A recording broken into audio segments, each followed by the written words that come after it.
5 ans que Nadine était mariée. Elle filait le parfait amour avec son époux, mais il manquait quelqu'un à la maison. L'absence d'enfants se faisait très vite ressentir, surtout au niveau de la famille, qui n'hésitait pas à faire des remarques gênantes et maladroites aux jeunes couples.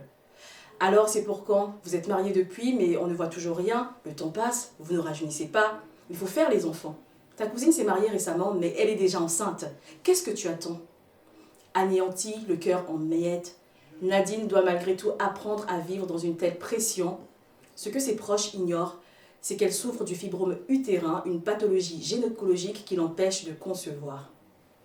Après un long parcours médical difficile, le couple parvient enfin à donner naissance. Forte de son expérience, Nadine Aivi Nouniava partage dans son livre « De la stérilité à la maternité » des astuces pour soutenir et encourager les couples en attente d'enfants. Alors Nadine, à quel moment vous vous êtes rendu compte que vous étiez stérile? Je me suis rendu compte de cela après quelques temps, c'est-à-dire on essayait après une opération de fibrome. Normalement, à l'issue de cette opération, 6 mois après, on pouvait se lancer dans notre projet pour avoir un bébé. Et au bout de ces 6 mois, rien ne venait. D'accord. Et comme j'avais déjà eu des antécédents, j'ai commencé par m'inquiéter. Du coup, nous sommes allés faire des examens et c'est là que le coup près tombe. On me dit que, au fait, on n'aura pas des enfants naturellement. Donc j'ai été déclarée stérile parce que j'avais une trompe bouchée. J'étais en pré-ménopause. Donc il me restait que 7 ovocytes alors que j'avais que 28 ans à l'époque. D'accord. Et du coup, la seule option qui me restait, selon le médecin, c'était de rentrer en assistant médical à la procréation. On va en parler tout à l'heure. Ouais. Donc, vous ne vous doutiez même pas que vous aviez cette maladie-là, enfin des fibromes qui vous empêchaient de concevoir? Non, au fait, à un moment donné, je me suis rendu compte que mon cycle était un peu très long et j'étais très fatiguée. Et quand j'allais voir les gynécologues, ils me disaient que tout allait bien. Donc, c'est moi qui me faisais un peu des films, voilà. Et il y a eu un jour, j'étais vraiment très très fatiguée. J'avais encore mon cycle. J'étais très fatiguée, je suis allée voir mon médecin traitant. Et c'est mon médecin traitant, en m'examinant, qui me dit « Mais madame, je pense que vous avez des fibromes. » D'accord. J'étais là un peu, j'étais allongée sur la table d'examen. Je dis « Je ne sais pas trop ce que c'est. » Il m'a dit « Est-ce que votre gynécologue vous a jamais dit non, non ?» Et du coup, c'est là que tout a commencé, au fait. C'est là que j'ai commencé par faire des recherches. Je suis allée revoir une gynécologue qui m'a dit « Non, vous pouvez, c'est pas trop grave. » Je suis allée voir une deuxième gynécologue qui me disait la même chose. Donc, au fait, je vivais un peu avec ça. Mais dans le quotidien, c'était très dur. Parce que je me sentais tout le temps fatiguée. J'étais anémiée.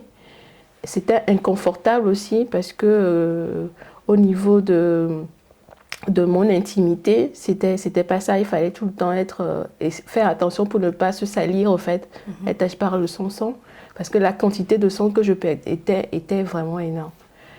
Et des fois, j'étais tellement alitée que je ne pouvais pas me rendre au travail. Et un jour, j'en ai parlé à ma responsable. Je lui ai dit, je lui ai expliqué pourquoi des fois j'étais en arrêt, au fait. Parce que vraiment c'était très compliqué d'allier ça avec le travail. Et le jour que je lui en ai parlé, elle m'a dit, moi je suis passée par là. Donc ça m'a réconfortée. Et c'est là qu'elle m'a donné le nom de son gynécologue. Et c'est là que tout a changé pour moi au niveau des fibromes. Le gynécologue, je suis allée le rencontrer. Il était très énervé parce qu'il n'a pas compris pourquoi j'ai beaucoup erré autant avant de venir vers lui, quoi. Et je lui ai expliqué toutes les étapes par lesquelles je suis passée. Et c'est là qu'il me dit non, au fait, les fibromes, là où elles sont situées, vous ne pourrez pas avoir d'enfant, même si vous tombez enceinte, vous ferez à répétition des fausses couches. Et du coup, il a été décidé du coup de retirer les fibromes qui se trouvent au niveau de mon utérus. Et c'est là que, aujourd'hui, j'en ai plus, au fait. J'ai plus de fibromes. D'accord. Donc, allez, on va retourner en arrière. Ça faisait 5 ans, plus de 5 ans que vous étiez mariés, c'est bien ça? Oui. Et que vous attendiez un bébé, mais qui n'arrivait pas, justement, à cause de ce problème de fibromes. Alors, quelle a été la réaction de votre entourage? Au début, on vous laisse, au début de votre mariage, on vous laisse vivre, voilà. Mais quand 1 année, 2 années passent, on commence par vous dire, vous attendez quoi l'enfant, ça vient quand pour quand? On essaie de voir des signes un peu. Est-ce que votre ventre a grossi? Est-ce que vous avez pris des hanches, des trucs comme ça? Et oui, le temps passe. Et les allusions, les amis qui ont des enfants avant vous, des frères qui ont des enfants avant vous. Et à chaque fois, vous sentez que là, le malaise commence pas à s'installer, au fait. On ne vous dit pas ça ouvertement, mais vous sentez que vous devez, voilà quoi. En fait, c'est comme si l'absence d'enfant ne validait pas votre mariage. Voilà. Donc, tant que vous n'avez pas d'enfant, pour eux, vous n'êtes pas... voilà. Le mariage n'était pas valable, quoi. Et comment vous gérez cette pression familiale? Au début, je prenais ça comme ça. J'essayais de faire fi. Mais à un moment donné, ça devenait dur. Mais c'est vrai que j'ai eu mon époux aussi qui m'a beaucoup aidée. Parce que lui aussi, il avait beaucoup de charge. C'est-à-dire qu'on lui mettait la pression, mais il essayait de bloquer pour que je ne ressente pas trop la pression. Et c'était pas évident. Sérieusement, c'était pas évident. Mais on a essayé de faire fi de ça pour pouvoir aussi consolider notre couple.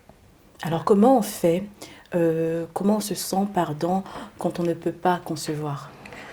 On a peur, hein. On a peur parce que dans notre communauté africaine, moi, sérieusement, c'est quelque chose qui m'a beaucoup marqué. J'étais une fois allée à une fête, c'était un mariage. J'étais allée et on était presque le seul couple qui n'avait pas d'enfant. Et du coup, on sentait, oui, vous êtes mariés depuis longtemps, voilà, qu'est-ce que vous attendez? En fait, des fois, on se prépare psychologiquement. Quand on voit ce genre d'événement, on se prépare psychologiquement. Donc, il y a la peur que si vous ne tombez pas enceinte, votre mariage peut s'arrêter. Voilà. Il y a aussi le fait que on se pose des questions sur son identité en tant que femme, parce que on a toujours associé le fait de porter la vie, on vous définit en tant que vraie femme, voilà. Donc quand vous n'avez pas cet attribut de mère, vous ne sentez pas, vous ne sentez pas une femme, quoi. Donc tout ça, en fait, ça remet en cause votre propre identité. Donc et vous avez des pensées noires aussi. Vous pouvez, il y a des femmes des fois qui me disent des fois elles essaient de dire à leur mari peut-être de prendre une autre femme. Et dans d'autres communautés, je sais que la belle famille peut vous dire si tu n'arrives pas à faire d'enfant à mon fils, on va lui prendre une autre femme. Donc, en fait, c'est tout ça qui fait qu'il y a un stress. Même si votre mari essaie de vous rassurer, de vous accompagner, vous, en tant que femme, vous avez un stress intérieur parce que vous savez que vous êtes en train de rater, en fait. C'est comme si vous êtes en train de rater un pan de votre identité un peu. Voilà. Et est-ce que cette situation a eu des conséquences sur votre couple?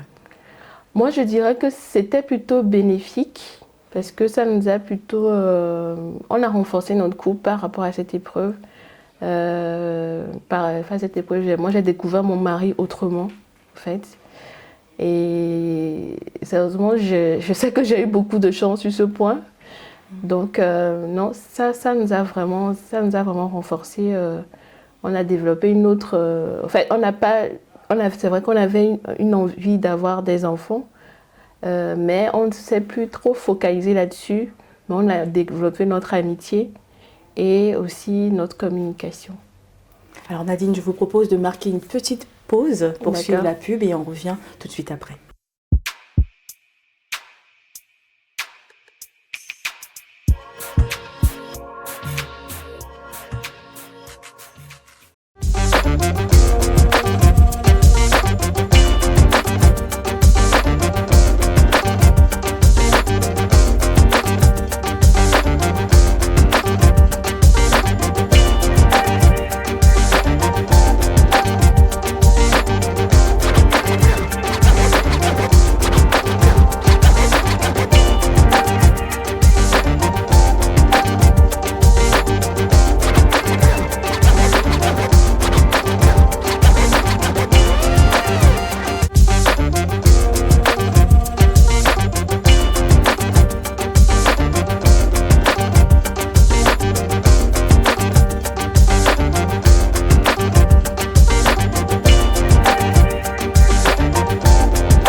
Nadine, vous avez souffert du fibrome utérin, une pathologie qui vous empêchait d'avoir des enfants. Et ce mal est très répandu chez les femmes africaines, mais malheureusement, on n'en parle pas. Est-ce que vous savez pourquoi? Je pense que tout ce qui est lié à l'intimité, on n'en parle pas. Et je trouve ça... Et moi aussi, vraiment, c'était une vraie découverte pour moi quand j'ai découvert que j'avais des fibromes. Et c'est vrai que j'avais posé la question au médecin qui m'avait opéré à l'époque pour savoir pourquoi c'est très répandu dans la communauté subsaharienne. Beaucoup les femmes de l'Afrique subsaharienne, c'est assez répandu. Il n'a pas su me répondre. Donc, je trouve dommage quand même qu'on n'en parle pas parce que à un moment parce que moi, quand j'avais commencé par avoir mes règles, je n'avais pas ça. Et c'est au fil du temps que j'ai découvert. Et je pense que c'est bien d'en parler pour comme ça que les femmes ne se sentent pas isolées par rapport à ça. Effectivement, et certaines femmes qui souffrent de fibromes acceptent qu'on leur retire l'utérus pour arrêter la douleur. Est-ce que vous, dans votre cas, vous avez pensé à le faire? Moi, ma responsable qui m'avait recommandé, son médecin, c'est ce qu'elle avait fait, la retiration de l'utérus, parce qu'elle n'arrivait plus, l'inconfort que ça lui donnait, elle ne pouvait plus supporter. Moi, je ne pouvais pas. Moi, je voulais. Comme j'avais un désir d'enfant, pour moi, retirer un utérus, c'était vraiment... c'était définitif, quoi. Je ne pourrais pas concevoir. Donc, vous aviez quand même aussi de l'espoir que vous donneriez naissance. Oui, c'est ça. J'avais quand même l'espoir. Pourtant, on vous a déclaré stérile. Oui, on m'a déclaré vraiment stérile. Et il y a un document que la dernière fois, je suis tombée dessus en plaçant des documents administratifs. Au fait, c'est l'assurance maladie, lorsqu'ils vous prennent en charge par rapport aux frais liés à l'assistant médical, ils vous mettent 100% stérile. Donc, je traînais avec ça tous les jours pour faire mes examens, pour faire des trucs.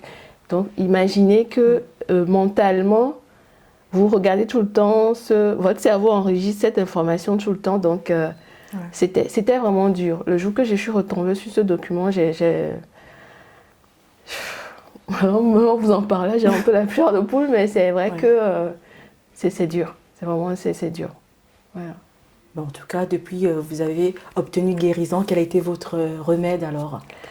C'est vrai que je suis passée par l'assistante médicale à la procréation parce que j'avais 2 pathologies en plus, une trompe bouchée et une réserve ovarienne précoce qui était très très basse. Donc, au début, on avait tenté la fécondation in vitro qui n'avait pas marché. Et après, ça a marché naturellement. Donc, ce que moi j'ai fait, j'ai changé aussi mon alimentation. Aussi, j'ai essayé de changer, faire d'autres recherches, changer mon alimentation, mon état d'esprit aussi par rapport à mon désir de concevoir. Et aussi, comme je suis chrétienne, j'ai mis aussi ma foi aussi en action par rapport à ce désir. Donc ce sont les clés que j'ai utilisées. Et aussi, je ne me déclare plus comme stérile, en fait, parce que je sais qu'en tant que fille de Dieu, Dieu m'a créée en tant qu'une femme fertile, puisque il dit que la fécondité fait partie. Donc, j'ai changé mon identité, mon langage par rapport à cela. Donc aujourd'hui, Dieu a fait grâce, je suis maman de 2 petites filles, une qui a 4 ans et une qui a 4 ans et une qui a eu 4 mois hier. Wow. Donc voilà. D'accord, alors je résume un peu. Donc vous avez eu recours vous avez subi une opération pour mettre fin à vos fibromes. Et ensuite, pour concevoir, vous avez eu l'aide à la procréation, la FIV, c'est ça? La fécondation in vitro. Voilà. Donc voilà. Et donc ça a été facile. Comment ça se passe en fait? On entend parler, mais on ne sait pas comment ça se passe. Ça, c'était un autre challenge, un autre défi. Parce qu'il faut prendre des injections d'hormones. En fait, les médecins vous prescrivent des hormones pour stimuler votre fécondité, au fait, les hormones. Il faut prendre ça à des heures bien précises.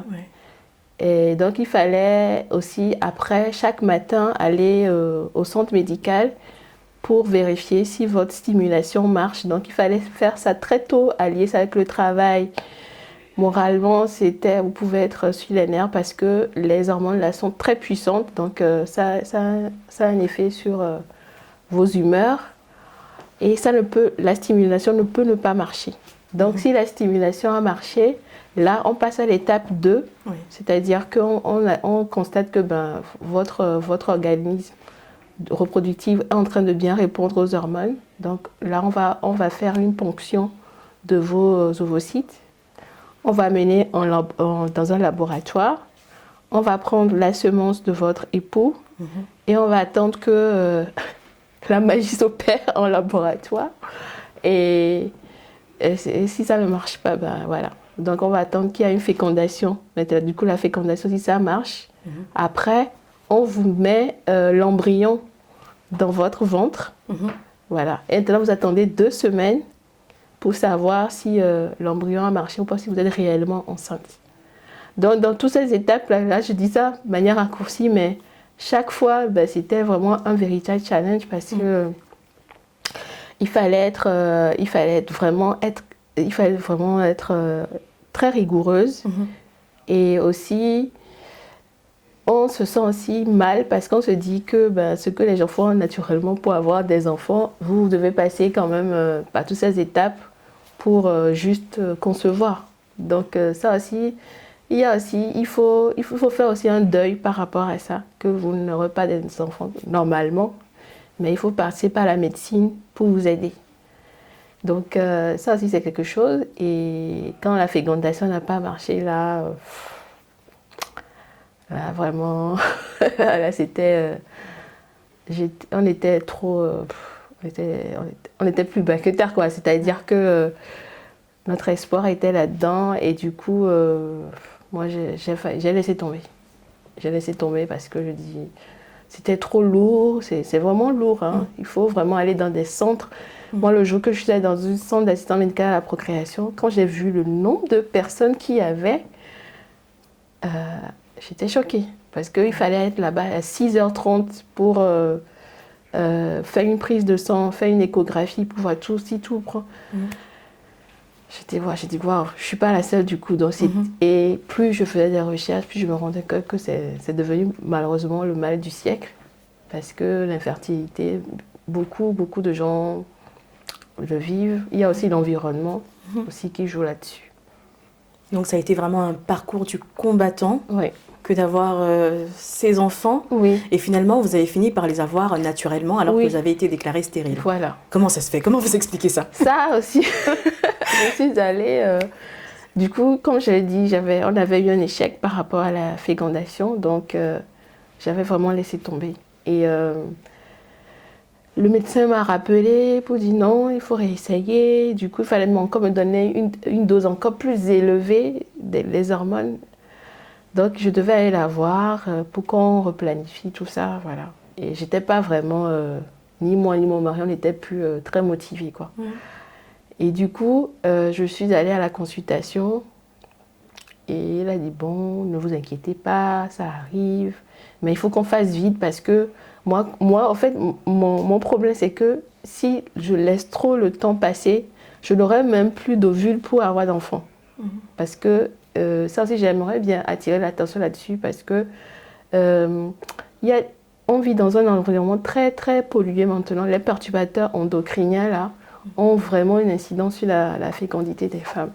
Qu'est-ce que c'est? Ce sont par exemple l'alimentation, les produits de beauté. Donc il faut vraiment être très vigilante par rapport à ce que nous consommons, les hommes et les femmes. Hein. L'infertilité, c'est une histoire de couple. Donc voilà. Et du coup, quand je suis allée à cette consultation, elle me dit, bon, on va faire les examens de contrôle, voilà, comme ça. Je dis, bon, voilà, je le fais. Et elle me dit, il y a encore quelque chose. Il y a quelque chose. Dans ma tête, elle m'a encore trouvé un problème parce que je dis, qu'est-ce qu'il y a encore? C'est-à-dire, je suis tellement habituée à avoir de mauvaises nouvelles par rapport à ça. Elle me dit, oui, je crois que vous êtes enceinte. Je dis, comment répéter ce que vous dites? Et elle-même n'y croyait pas. Parce que c'est un médecin, c'est cartésien, elle a fait les tests, elle a fait tout, elle dit que c'est pas possible. Je dis, ok, si vous êtes sûre. Elle dit, non, je crois que vous êtes enceinte. Du coup, j'ai dû faire une prise de sang. Et c'est là, le jour là qu'on m'a déclaré enceinte. Vous ne pouvez pas savoir. Le jour là, je ne voulais jamais, il faisait froid, gris, je ne sais pas, il y avait du vent. Donc pour moi, il y avait du soleil, il y avait tout. Et elle était vraiment surprise. Elle disait vraiment, votre cas, c'est très, très rare. Et pour ma deuxième aussi, c'était encore tellement bas que là, elle voulait me recommander pour que j'aille en Espagne. Je dis non, je ne vais pas en Espagne. Je ne vais pas traverser la planète pour y aller. Donc, on verra. Et c'était pareil aussi. Et c'est venu naturellement après. En fait, je ne laisse plus, par exemple, je ne laisse plus ces paroles m'affecter. Donc, si j'ai un conseil à donner à quelqu'un à une femme ou il y a un couple qui passe là, c'est vrai que c'est dur mentalement, psychologiquement, mais il ne faut pas accepter ces paroles. Il ne faut pas accepter qu'on vous identifie par rapport à votre problème. Effectivement. Alors donc maintenant vous avez 2 beaux enfants. Oui. Après combien d'années de mariage, de critiques, de pression et de tout ce que vous avez traversé? Nous sommes dans notre 11e année de mariage, mon époux et moi. Donc 7 ans pour la première. Voilà.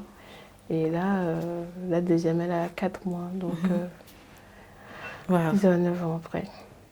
Donc ça n'a pas été simple, mais... Vous avez tenu. On a tenu. Vous avez tenu. Oui. Et dans cette situation, sur quoi on peut compter pour tenir justement?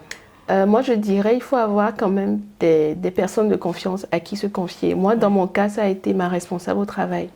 Parce que comme j'ai su qu'elle était passée par là, surtout par rapport à les fibromes, donc elle m'a soutenue. Elle avait eu une oreille attentive, au fait. Donc, elle comprenait ce que je traversais. Et du coup, au niveau aussi du travail, elle savait que des fois, quand je n'étais pas très productive, elle savait ce qui se passait, quoi. Donc, il faut avoir quelqu'un à qui se confier. Si vous avez dans votre entourage une personne que vous savez qu'elle est fiable, pas quelqu'un à qui vous allez parler de vos problèmes et ça va faire le tour de la famille. Donc, quelqu'un de fiable. Sinon, toute seule ou bien tout seul, c'est un peu dur. Même si vous êtes avec votre époux ou votre épouse, les émotions, vous ne pouvez pas tout le temps parler. Vous avez besoin d'avoir quelqu'un d'extérieur pour vous accompagner. Voilà. Alors Nadine, vous avez écrit un livre dans lequel vous donnez des astuces aux couples en attente d'enfants. Ce livre-là, donc, que je vais vous montrer, de la stérilité à la maternité. Donc voilà, dites-nous, pouvez-vous nous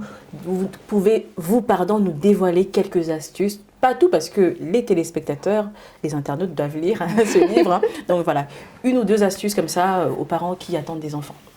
Déjà, comme je disais tout à l'heure, il faut avoir un bon état d'esprit par rapport à... Je sais que c'est difficile, mais l'état d'esprit est très important dans ce parcours parce que vous vivez beaucoup de critiques qui viennent de toutes parts.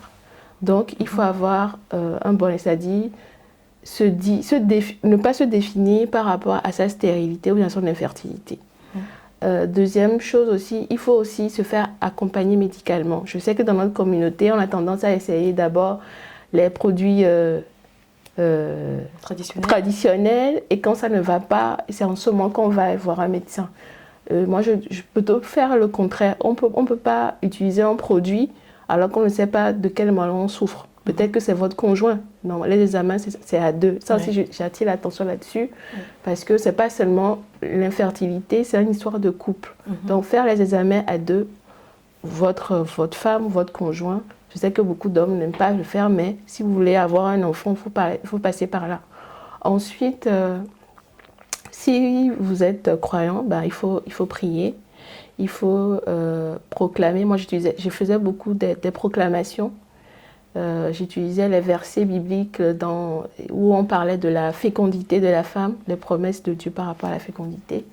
Donc, il faut proclamer sur vous, sur votre organe reproducteur, voilà. Et aussi avoir une bonne hygiène alimentaire. C'est très important. Voilà. Donc voilà quelques-unes des astuces. Si vous voulez en savoir plus, avoir plus d'astuces sur la fécondation, si vous voulez avoir un bébé en tout cas, n'hésitez pas à lire ce livre de la stérilité à la maternité qui est disponible sur Amazon. Voilà. Est-ce que vous souhaitez ajouter autre chose avant de conclure? Je voulais juste vraiment merci pour cette opportunité de passer dans votre émission et je voulais vraiment encourager. Je sais qu'il y a beaucoup par rapport aux témoignages que je reçois et je sais qu'il y a beaucoup de femmes qui souffrent par rapport à cette absence de bébé, mais je voulais les encourager. Faites-vous accompagner. Ne soyez pas seul dans votre coin. Ne testez pas tout et n'importe quoi parce que vous essayez d'avoir un enfant et ne vous compromettez pas non plus par rapport à ce désir d'enfant. Donc je vais vous encourager que c'est possible, il y a de l'espoir. Si j'ai pu avoir deux enfants, vous pourrez aussi avoir le nombre d'enfants que vous voulez. Voilà, merci beaucoup. Merci beaucoup Nadine d'être venue nous voir. C'est la fin de Résilience, on se retrouve au prochain numéro, à bientôt. Sapi's greatest production.